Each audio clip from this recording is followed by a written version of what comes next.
Welcome back. We will now continue with another 3 sections, and let's welcome our first speaker, Josh from Australia. His topic is data in Elasticsearch Out, and Josh will give a whirlwind tour of how to get various common sources of data into Elasticsearch using logs, stash, and beats, as well as the management, maintenance, and best practices of storing data in Elasticsearch. And he comes with a solid background in scientific research and high-performance computing, and is no stranger to dealing with big data solutions. And he's currently the technical support engineer of Elasticsearch. Thank you. Awesome, thank you. Cool. Hi everyone. Cool. Yeah, I know it's 4 p.m, so we're getting into the end of the day. So I'll try and keep this really light. It's beer o'clock soon, so we want to get excited and get prepared for that. So we're going to go through a whirlwind tour here of information and how to store that information and maybe a cool way of storing it. So when I saw this conference this year, I thought there's a lot of information, a lot of data being generated by you guys, your sensors in your phone, the sensors you wear, the apps and services you use, and various companies and governments around the place are generating a lot of data, and they're making it open, which is pretty much what we're here today talking about a little bit. So there's lots and lots of information and data out there. And so I thought, let's look at some recipes, let's take a little culinary exploration of ways we can basically ingest and do some recipes of how we can get some data into Elasticsearch. And so these are just some nice sort of simple generic things. I'm hoping that basically at the end of this talk you basically have some essentially inspiration to go and create some recipes, get into the kitchen, into your little data kitchen of your little computer and whip up some recipes, whisk up something, and basically develop something yourself. So we'll just look at our, I'm pressing there but that's not working, there we go. So I'm just going to look at our little agenda, or let's call it a menu. We're going to go through and sample it here, maybe a degustation menu. We're going to have some courses and various things. So I'm just going to give you a quick intro to the Elastic Stack, just to refresh your minds about what the various tools we have at Elastic and all the different little products we have. But then we'll get into some entrees. And so for our entree today, it's going to be a nice little JSON, CSV, searing, pan-seared sort of selection of data. Then we're going to do some main meals. We're going to have 2 main meals today. So we're going to have some FileBeat modules. Then we're going to do some logstash JDBC input.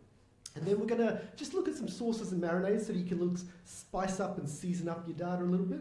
So we're going to look at the ingest node and the JDBC enrichment. And then we're going to have dessert. If you can fit it in, we'll get, and if I can fit it in, if I don't run out of time, we'll have a look at rolling over, because by that time we probably will want to roll over.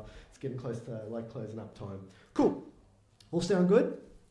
Yeah. Awesome. Let's do it. All right. So a quick introduction. Let's just talk a little bit about the Elastic Stack. Who here has used Elasticsearch, Kibana, Logstash, Beats? Few people, not many people. All right, cool.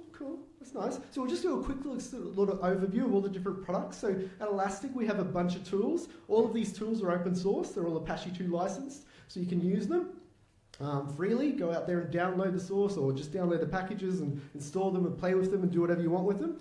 So we've got a little stack diagram here. So at the top, is that working? Doesn't show up on that screen maybe. Oh, okay, so just at the top, we've got Kibana. So what Kibana is it's sort of a way of visualizing and analyzing your data. It's sort of your window into your data. It's what you can make pretty charts and graphs with. So you basically takes the data, grabs it from Elasticsearch, and makes pretty pictures for you. So sort of for us humans, where we very visually, lots of colors and moving things, that's kind of what we can use to generate that. Elasticsearch, that's essentially our data storage layer. It's essentially a search engine for your data. It's not a storage engine so much, it's a search engine. It stores your data, but it stores it in a way which is really fast for search. So it adds a whole bunch of little extra stuff on top of your data to make it really fast so that you can do these really fast search and aggregation. So you can essentially get instant results back pretty much and visualize them in Kibana as the data is coming in, or as you generate it, or just basically with essentially a click of a button. And then at the bottom of that diagram there, we've got what we call 2 different things. So Beats, which is a whole bunch of different products. And Beats are basically a way of grabbing data from a source. They're very little lightweight packages. They sit very close to wherever your data is being generated or information is coming from. And they're basically a way of extracting that information out and then throwing it into Elasticsearch for you. So they're sort of this ingestion layer for you. And then Logstash there. Logstash is basically a really nice Swiss Army knife ETL tool. It can grab data from lots of different sources. It can go and mix it up and do all this filtering and processing and enrichment of it, and then it can throw it out somewhere. And it can throw it out to Elasticsearch, which is what we're looking at today, but it can also throw it out into other places as well. So that's just a bit of an overview of the stack if you haven't used it. So there's a whole bunch of products, and they all come together basically in some kind of like structure here. And this is like an overly complex, probably, you know, ridiculous architecture diagram. If you want like an ideal architecture diagram, if you had all these data sources, that's amazing, but you probably don't. But like basically you can see here that we have your, you know, your beats very close to your data source, generating, like grabbing that data and sticking it into Elasticsearch directly, or they might send it to a Logstash to do some enrichment, or they might send it to like a broker layer or something like that. And you can have your other sources, like your web APIs, your various applications you write and various things. You can have your data stuck in Hadoop. You can throw it into Logstash or Elasticsearch. And basically, as you go further along to the right here, this is basically the more enriched and the more user-friendly the data becomes. Basically to the point where right at the right there, we've got Kibana, which is our visualization layer, where we can then have our pretty charts and graphs, which is basically at the end of the day what we want. So that's really cool. So in this talk today, we're just going to focus a little bit on these recipes, these little like recipes we're going to do. So when we put on our little culinary, get our little culinary juices flowing, we're just going to look at basically a few products here. So we're going to look at Beats, Logstash, and ingest nodes. So I'm just going to talk a little bit about those. So those are basically the things, the tools we're going to use, our little chef's tools today.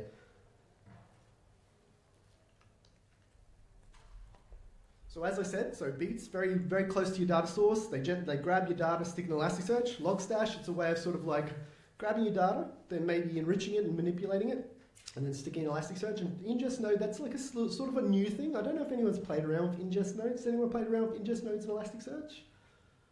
So ingest nodes in Elasticsearch is sort of like Logstash within Elasticsearch. It's like a very easy way, like say, it's like sort of like an alternative deployment. If you can't stick Logstash somewhere, you might use an ingest node. And we'll just sort of like look at ingest nodes a little bit today. So again, this is just inspiration. You don't have to use all of these products together. This is not necessarily the ideal architecture diagram for you. This is just like inspiration. This is what you could do. This is just like a, you know, maybe like a guide to like, you know, if you have any of these types of data, this is potentially something you could set up.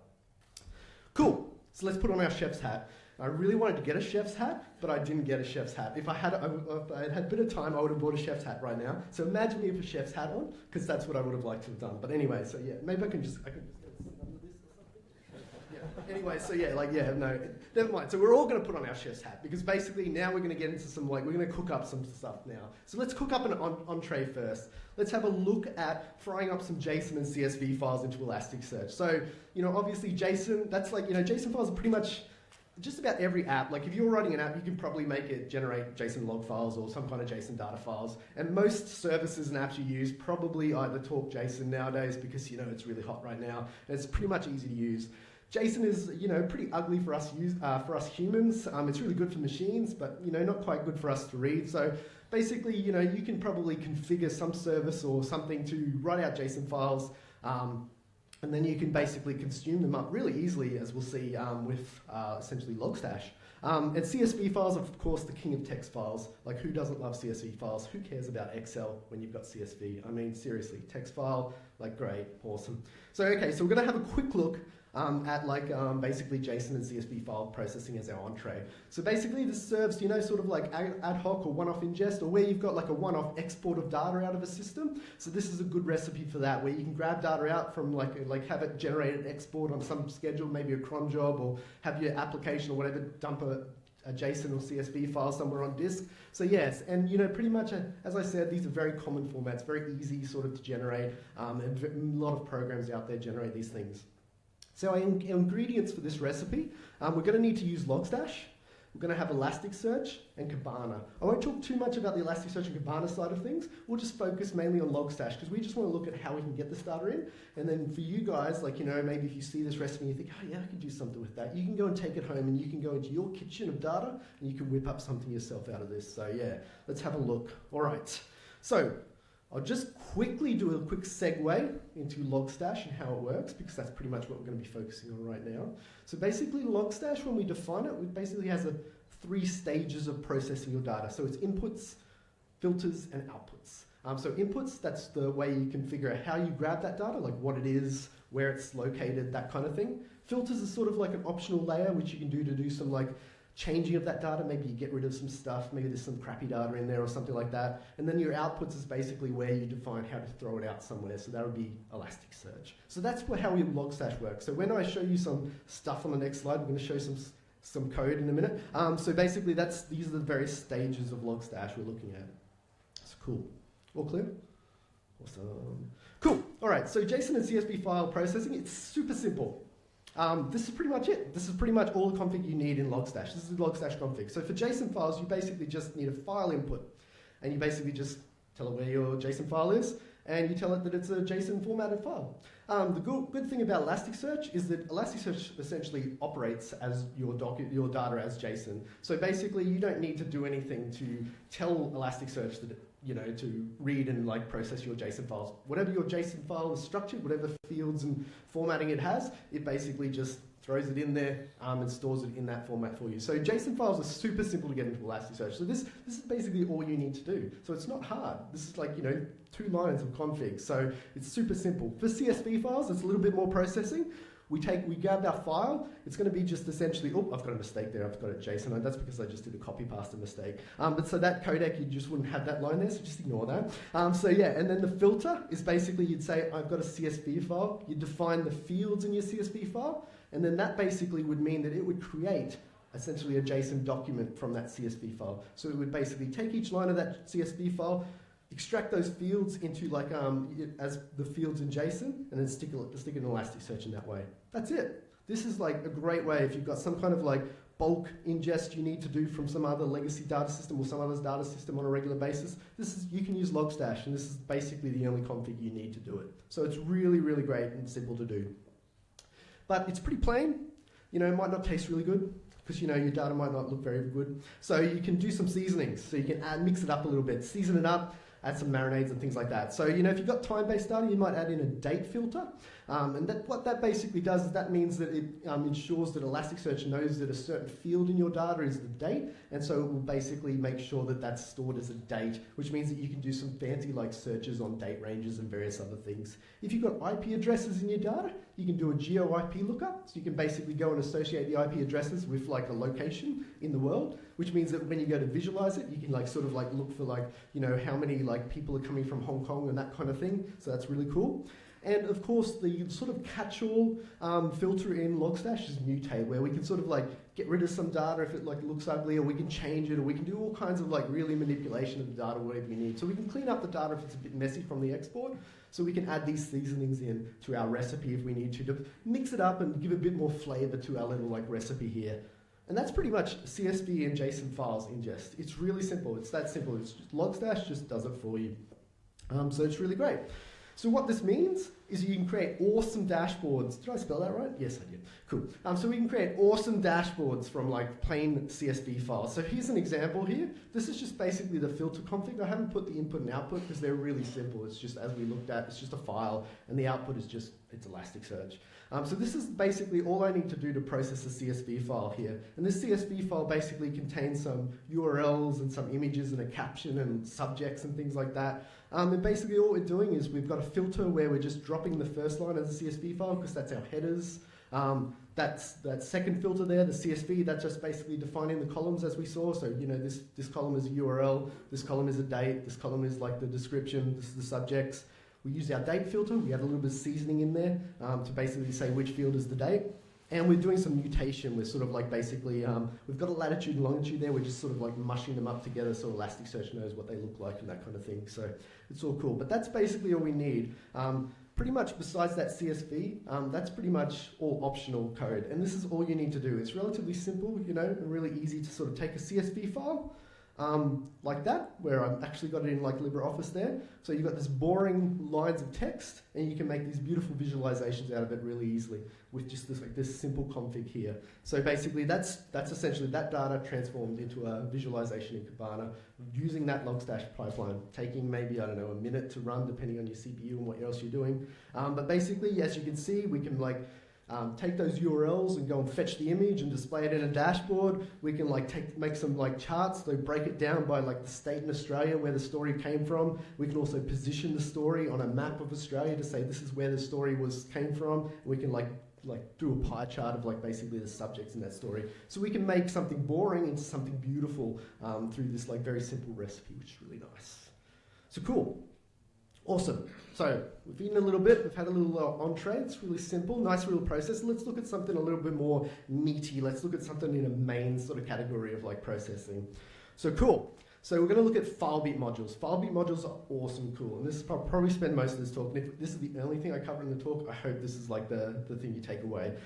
So basically, so as I said, beats are like a very simple little tool which essentially takes data and like basically sticks in Elasticsearch for you. FileBeat modules are a way of taking beats and making them even simpler to use. This means that basically for very common data formats and that kind of thing, you don't need to do any config. We've done the config because we know in a lot of cases for various services and things like that, what files they're generating, what the data looks like. So we can basically have a pipeline in a beat for you, in FileBeat for you, which basically can suck up that data in whatever format it is and stick it into Elasticsearch without you having to write a single line of code or config file, which is really, really great. So yeah, so FileBeat modules, they're really nice. They basically contain all of the config required to find the files on disk for a particular service. Basically, they contain an ingest node configuration, so a way of formatting that data to make it like a nice format in Elasticsearch. And they basically, have a way of like grabbing that data off that file, transforming it through that pipeline, and sticking Elasticsearch for you without you having to basically do any kind of customization of a configuration file, which is really, really great. So FileBeat comes with a few modules out of the box. So I'm just going to look at Nginx and Apache because, well, we all have to run a web server at some point in our life. So basically you've got this FileBeat module which allows you to just grab like basically with a default out-of-the-box config of Nginx or Apache on one of like say Red Hat or CentOS or Ubuntu. FileBeat has got you covered. It can basically take those log files and stick them in Elasticsearch for you with a lovely dashboard predefined for you to visualize that data. So what you need to do is essentially download and run FileBeat, and basically you get like pretty visualizations of your Apache logs. So let's look at, so for this recipe, we're serving up that kind of thing. Our ingredients here, we need Apache from in Red Hat or Ubuntu, doesn't matter which operating system, it's or distro I should say. Basically, whatever the default config is, then we can suck it up. FileBeat we need Elasticsearch and Kibana, that's all we need for this recipe. So you download and go and install your Elasticsearch and Kibana. You can install some extra plugins into Elasticsearch to basically do that GeoIP lookup and basically extract out the user agent from your logs. You download FileBeat and set it up. And this is the key thing. This line, that line there in step 3, that's all you need to do to basically have the config, the ingest node config installed in Elasticsearch, have the dashboards imported into Kibana, and basically go and find your log files. And at that point, it's already starting to ingest your Nginx logs there. So in this case, we're basically starting FileBeat, saying that we want to use the module Nginx, and we're running the setup step, which basically does all that steps for us. If we then want to run run FileBeat to do that Nginx processing later on, we basically can just start FileBeat in that last line there. And that's just basically starting it with a customized option where we can basically say our log files aren't in the default location, they're somewhere else. So basically you can define, without writing any config, you can basically start having your Nginx Apache log files processed with like the user agent extraction done, the GeoIP lookup done, and basically being stuck into Elasticsearch without you having to write a single config line. So yeah, really, really nice. So basically what that happens is FileBeat will basically go and extract out some information for you. It sticks it into Elasticsearch, some extra information there. That's basically the extra fields it sticks into Elasticsearch. And it basically creates this dashboard for you in Kibana. So if you've got your Kibana, after you've run FileBeat, you can basically go into Kibana, open a dashboard, you'll see the Nginx dashboard sitting there, already created for you because FileBeat did it for you. You basically click on it, and boom, you've got your log files starting to be visualized in there. So this is a really, really nice recipe. It's really, really cool to get started with. It's super simple to get your log files into Elasticsearch and visualize them in Kibana without you having to do much work at all. It's quite awesome. So so the dashboard there, this is the default dashboard actually, which it basically creates for you. You can actually get your where your sources are coming from. So all the IPs are geolocated on the map there. You've got your basically your response codes over time and that graph on the top right. Some pie chart breakdowns of various user agents. and then some bytes transferred over time in the bottom right there. So yeah, you've got a nice visualization there out of the box to start looking at your logs, and you can go and take that and customize it to your dreams. So yeah, really nice. So FileBeat modules are very, very cool. They allow you an out-of-the-box, quick configuration for various, very common sort of services and apps out there. So right now, they're very, very new. So right now, we can take Nginx and Apache logs and do the GeoIP lookup and user agent extraction out of those log files. We also have a module for MySQL log files. So it'll grab your slow logs and your query times, and it can extract them, generate a nice dashboard of your MySQL sort of performance. And we've also got a module which we call the system module. Actually, that's just basically the standard syslog log files. It's basically for CentOS 6 and Ubuntu 14.04 up. So basically for the default out-of-the-box syslog configuration for those distros, you can basically run that system command, and basically, boom, you've got your system logs being extracted and stuck into Elasticsearch for you. And then also auditd, so the audit daemon, which is basically installed everywhere, it's also got a module for it. The best part about FileBeat modules, you can make your own. So it's very easy. It's just basically a bunch of config files. You're essentially just writing the config files for you and then distributing them in a module which FileBeat knows about, knows what format those log files, those config files are, and basically goes and creates the Elasticsearch and Kibana configurations for you. And the other cool thing is modules are coming to Logstash. Logstash, as I said, is the much more powerful ETL Swiss Army knife. So with modules in Logstash, you can see a whole bunch of other different types of services possibly being able to be out of the box, just run Logstash and boom, you've started getting some dashboards visualized. So this is all coming soon. So look forward to that. Cool. So the second mains we have today, and another very common sort of data source is like a relational database, so MySQL, Postgres, or something like that. And I like to call this the combination dish, because basically MySQL or Postgres and Elasticsearch, they're great together. One of them doesn't replace the other one. They're very complementary technologies. So that often brings people often wait, what? Isn't Elasticsearch a data engine or something like that?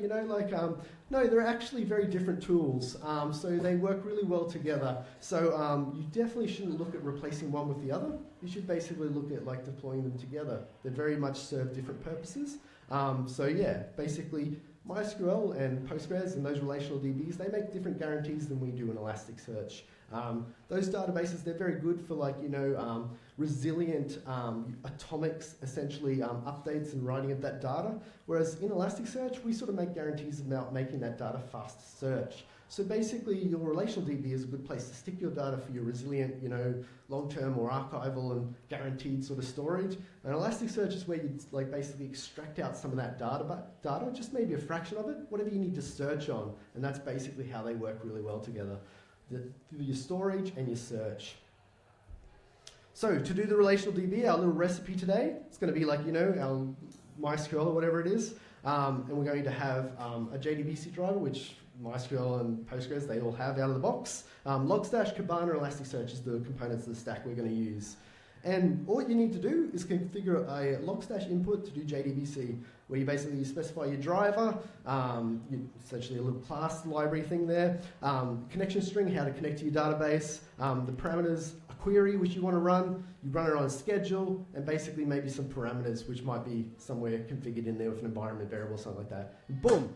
You've got your data sticking into Elasticsearch from your database. So that query statement there, it supports your stored procedures and all that kind of stuff. So you can do some really fancy, whatever custom query you have which grabs your data. You can be very selective and run it on a schedule and extract it and stick that information into Elasticsearch for you. So it's really, really easy to keep these two technologies working together, and so you can have this nice fast search and a very resilient storage in combination, which can work really well. That's basically it, all you need to do.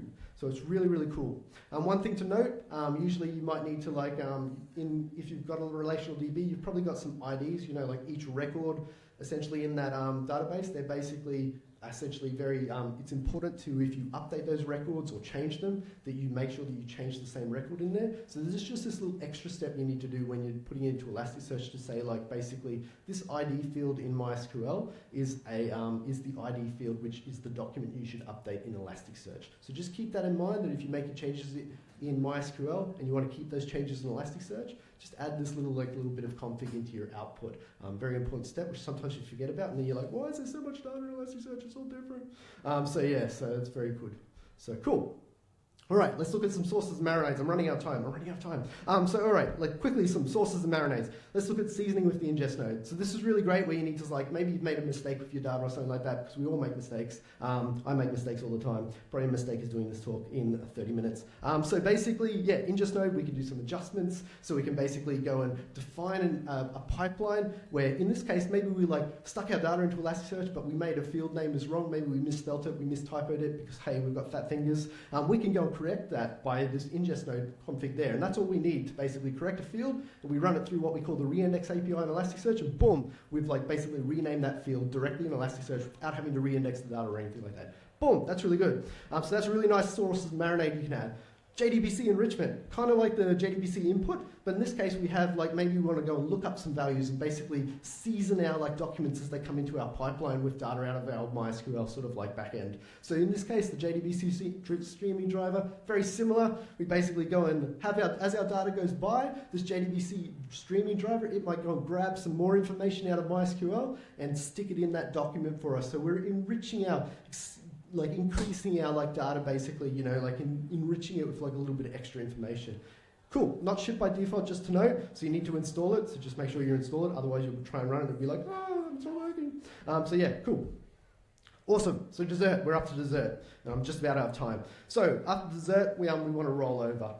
So basically, the rollover API is a really nice new feature of Elasticsearch, of a way of managing time-based data. And basically what it means is that basically Elasticsearch can essentially keep dividing your data up in any kind of time or document-based interval. And basically, rather than you having to manage that time-based data yourself, Elasticsearch can manage it for you. So it's really easy to do. You add sort of this index template with some aliases to define how basically what data is the current data and where all the old data is stored.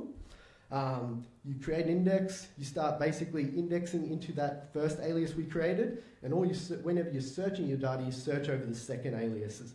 And when you run this rollover command, it basically updates that alias so that basically your data is the current data is being indexed into that first alias, and all your other data just basically sits under this other alias for you to search over really quickly. So it's a really nice way of managing time-based data. So I just wanted to include it because it's a really cool recipe and you should be using it straightforward if you're deploying Elasticsearch. So keep in mind, if you're going out there and deploying it, use the rollover API.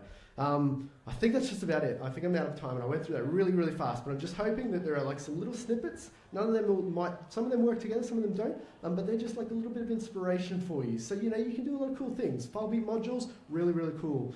So go and use them. Really nice, out-of-the-box solution for you. A little bit of JDBC enrichment, a little bit of if you have MySQL data, you've got the JDBC input for you. If you have JSON and CSV files, very easy with Logstash to get them into Elasticsearch as one-off sort of processing. So there's lots of different data sources there, and it's very easy to grab all of those data sources and stick them into Elasticsearch and then make pretty charts and graphs. So cool. Yeah, awesome. So if I've gone through that really fast, so if you have any questions, please come and find me afterwards. I'm happy to talk about all this kind of stuff, and I talk really fast, and I apologize for that. So yeah, that's great, but it's the end of the day, and I hope you've all been excited. Yeah, woo, cool. Thank you.